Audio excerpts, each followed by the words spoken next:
ওকে, Hasna madam, আজকে দেখবেন হচ্ছে সেন্টেন্স রিঅ্যারেঞ্জমেন্ট, মানে সেন্টেন্সগুলো ভেঙে ভেঙে থাকবে, যেমন এম আই, তারপরে ইজ গুড বয়, ঠিক আছে, এরকম থাকবে। তো আপনাকে লিখতে হবে এটাকে ভেঙে ভেঙে, যে কী লিখতে হবে, আই ইজ না, এটাই হবে না, I am a good boy, like এরকম, ঠিক আছে। তো এরকমভাবে আপনাকে একটা সেন্টেন্স বানাতে হবে। তো এরকম সেন্টেন্স রিঅ্যারেঞ্জমেন্টের ক্ষেত্রে আপনার সর্বপ্রথম প্রয়োজন হচ্ছে বেসিক সেন্টেন্স স্ট্রাকচার। তো প্রত্যেকটা বেসিক সেন্টেন্সের স্ট্রাকচারটা হবে subject plus verb plus object plus modifier. সাবজেক্টকে এটাতে পরে আসতেছি, যেমন কি এক্সাম্পল যদি দেখতে যাই, I play football in the field, তাহলে আই হচ্ছে সাবজেক্ট, প্লে হচ্ছে ভার্ব, ফুটবলটা হচ্ছে অবজেক্ট, আর হচ্ছে ইন দ্য ফিল্ড হচ্ছে মডিফায়ার, যা হচ্ছে ভার্বকে মডিফাই করে থাকে, এই যে প্লেটাকে মডিফাই করে থাকে। ওকে, গেল।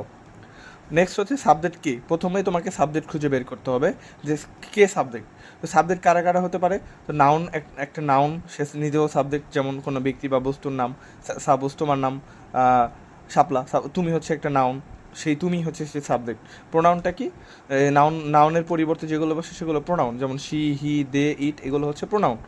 এগুলো সর্বপ্রথম বসবে, তারপরে আসবে ভার্ব, তারপরে হচ্ছে অবজেক্ট, তারপরে এক্সটেনশন, এরকমভাবে। যেমন কি শি লাভস মি, শিটা কি সাবজেক্ট, লাভসটা হচ্ছে ভার্ব, আর হচ্ছে মিটা হচ্ছে অবজেক্ট, এরকমভাবে same. Padma is a river, Padma বা পদ্মা হচ্ছে একটা সাবজেক্ট, ইজ হচ্ছে ভার্ব মানে অক্সিলারি ভার্ব, আর এ রিভারটা হচ্ছে অবজেক্ট। ক্লিয়ার? এতটুকু হচ্ছে বেসিক স্ট্রাকচারের মধ্যে পড়ে। তারপরে এখন হচ্ছে আর্টিকেল আর ডিটারমাইন অথবা অ্যাডজেক্টিভ তোমাকে খুঁজে বের করতে হবে। আর্টিকেল কোনগুলো, এ এন দি, এই তিনটিকে আর্টিকেল বলে, ছোটো থেকে পড়তেছি আমরা এই তিনটা আর্টিকেল। আর অ্যাডজেক্টিভ কারা, অ্যাডজেক্টিভ হচ্ছে নাউন প্রোনাউনের দোষ, গুণ, সংখ্যা, পরিমাণ ইত্যাদি বোঝায়, সেগুলো হচ্ছে অ্যাডজেক্টিভ। তো কে কে নাউন প্রোনাউনের দোষ, গুণ কী, দোষ হচ্ছে কেমন, C the good girl, bad girl, গুণ এটাও সেম। আর সংখ্যা বোঝাবে তার কত, মানে বয়স কত, বা হচ্ছে তার কাছে কয়টা কাছে, এরকম পরিমাণ সেম, এগুলো হচ্ছে না অ্যাডজেক্টিভ। তো এই সেম প্রসিজার যদি তুমি মেনটেন করো তাহলে তোমার এরকম আসবে। আবার আর্টিকেল সবসময় কোথায় বসবে, অ্যাডজেক্টিভ অথবা নাউনের আগে বসবে আর্টিকেল। যেমন কি a good girl, she is a good girl, a কোথায় বসছে, আর্টিকেল, আর হচ্ছে আর্টিকেলটা বসছে গুড, গুড হচ্ছে কি এই অ্যাডজেক্টিভ। সো এই অ্যাডজেক্টিভের আগে আর্টিকেলটা বসবে। Clear? Then next, the pen was red, এই দেখো দা হচ্ছে আর্টিকেল, পেন কি কলম, কলমটা কি একটা নাউন, সেটা কি নাউনের আগে বসছে আর্টিকেল। আর্টিকেল সবসময় নাউনের আগে বসবে, এটা মাথায় রাখতে হবে। Next, preposition. প্রিপোজিশন কোথায় বসে, প্রিপোজিশন সব সময় নাউন আর প্রোনাউনের পূর্বে বসে, নাউন অথবা প্রোনাউনের পূর্বে। যেমন আমরা যদি দেখতে যাই, ওইটা লিখি নাই, আচ্ছা পরেরটা দেখো, স্ট্রাকচার দেখো, স্ট্রাকচার নাউন বা প্রোনাউন প্লাস হচ্ছে প্রিপোজিশন প্লাস হচ্ছে আবার নাউন বা প্রোনাউন বসবে। ওকে, তারপরে আবার প্রিপোজিশন তারপর অবজেক্ট প্লাস ভার্বের পরে বসে, তার প্রিপোজিশন অবজেক্ট এবং ভার্বের পরে বসে। যদি আমরা দেখতে যাই, I play football in the afternoon, তাহলে ইন দ্য আফটারনুন, ইন হচ্ছে একটা হচ্ছে প্রিপোজিশন, আর দ্য আফটারনুনটা হচ্ছে অবজেক্ট, তাহলে অবজেক্টের আগে বসবে কে, আপনাদের প্রিপোজিশন। ওকে, আবার এটা নাউন বা প্রোনাউনের পূর্বে অবশ্য অনেক সময়, যেমন I am hungry for success. Okay, success, suppose এখানে সাকসেসটা হচ্ছে অনেক সময় নাউন বসে এরকম, আর ফরটা হচ্ছে প্রিপোজিশন। ক্লিয়ার? তারপর কানেক্টরসে আসি। কানেক্টরস হচ্ছে দুইটা সেন্টেন্সকে যুক্ত করবে, যেমন সো একটা কানেক্টরস, যেমন he works hard so he succeed, এরকম সোটা মাঝখানে বসবে।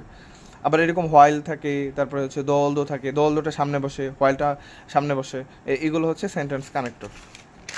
তারপর নেক্সট আসতেছে হচ্ছে কোশ্চেন মার্কালা সেন্টেন্স, যেগুলো থাকে ইন্টারোগেটিভ সেন্টেন্স।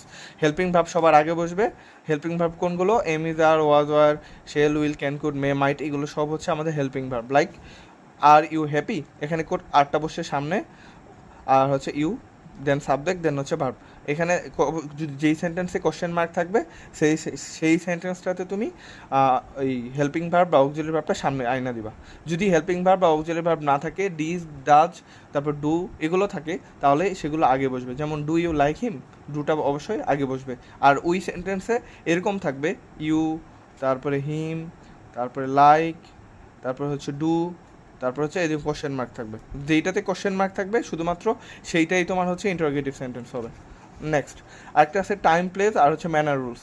তো সর্বপ্রথম ম্যানার থাকবে, তারপর প্লেস থাকবে, তারপর টাইম থাকবে। যেমন হি স্পোক পলাইটলি, এই যে হি স্পোক পলাইটলি, পলাইটলি হচ্ছে একটা ম্যানার, প্লেস কোথায় সে বলছে, অন দ্য মিটিং সে মিটিংয়ে বলছে, এটা হচ্ছে প্লেস। আর টাইম সে কখন বলছে, ইয়েস্টারডে বলছে মানে গতকাল বলছে, এরকম। নেগেটিভ সেন্টেন্সের ক্ষেত্রে কী হবে, নেগেটিভ সেন্টেন্সের ক্ষেত্রে নেগেটিভ ওয়ার্ড আসবে অক্সিলারি ভার্বের পরে, যেমন he didn't understand the rules, এরকম। তো এইগুলো হচ্ছে বেসিক রুলস, আমি তোমাকে এগুলো ছবিও পাঠাইতেছি। তো এইগুলো জাস্ট হচ্ছে একবার দেখবা, তারপরে তুমি হচ্ছে তোমাকে কয়েকটা ইয়া দিয়ে দিব, প্র্যাকটিস দিয়ে দেবো, ওগুলো পারলেই হয়ে যাবে।